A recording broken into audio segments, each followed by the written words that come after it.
Now, Benjamin Thomas Horak is a designer, artist, and writer. He has worked as a graphic artist in the live theater and academic film industry. His short stories span the genres of science fiction, paranormal, and horror. Today, Benjamin Thomas Horak will present us with Lead White. Please welcome Ben. You. Our deepest fears are always buried within us, churning like a boiling pot ready to spill over while we struggle to keep the lid on tight. Fear activates our flight or fight response. It keeps us alive when we know when we're in serious danger. A perfect evolutionary mechanism for survival.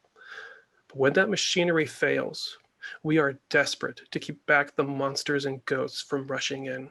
We lie to ourselves. We lie by rationalizing the unexplained, and we lie to make us feel like we're in control, keeping that lid on tight until we can't hold on anymore. It was a dark, quiet evening while I was suffering from the horrible case of insomnia. With an entire summer week, I had only slept 5 hours. I was living in a dreamless reality, waiting for some comforting sleep to visit.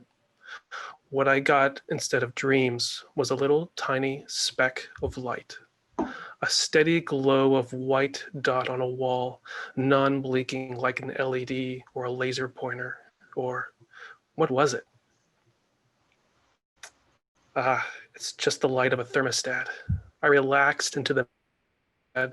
I patted a black, furry pillow in triumph. Mystery solved, I thought to myself.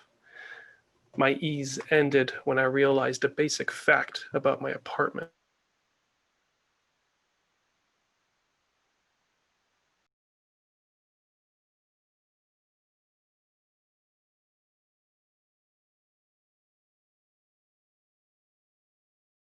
I didn't have a thermostat. The strange little light continued to glow while any rational explanation of its source eluded me. It was a distraction, designed to keep my eyes focused on the wall and far away from the front door. Before I could change my fate, I realized I was in serious danger. Something was in here with me. I could hear it. I just couldn't see it. My breathing became out of sync with my own. While I inhaled, I heard an exhale. So slow and long, it sounded like a hiss of a boiling kettle, ready to scream. I mentioned my apartment is from the 20s. My front door still has the original skeleton keyhole under the doorknob. There was a modern lock, of course, and my keys hang inside the keyhole of the deadbolt. It was secure. Nobody could have gotten in. Then I had a disturbing thought. What if someone used a skeleton key instead, unlocking my apartment and bringing in that spectral street light through the keyhole and projecting it onto the wall? My heart skipped. It was a painful jab to the chest. It's the same pain you feel when the ground starts to shake and you realize it's an earthquake. And in that moment, you are frozen with fear, waiting to see if that next jolt will be the big one, the one that will bring down the ceiling, burying you under the rubble. That's the fear I felt when the invisible something jumped on top of me. Holding my arms down on the pillow, I was completely paralyzed, unable to fight off my attacker. The soft fur of the pillow changed to a coarse, greasy texture like the hair of a wild boar.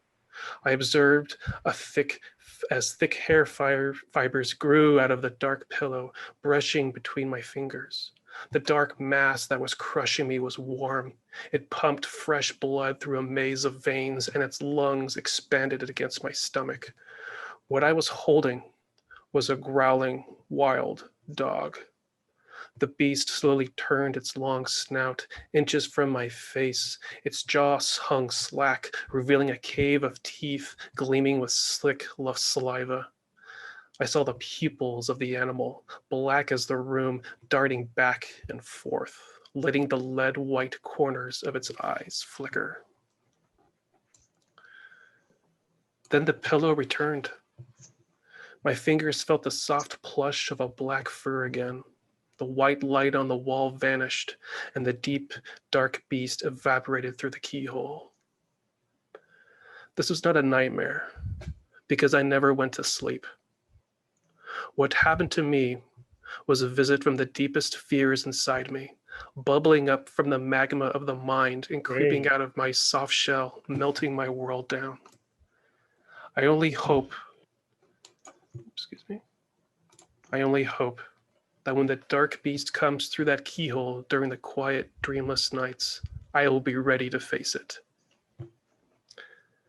But I would be lying to myself. Mrs. Toastmaster. All right.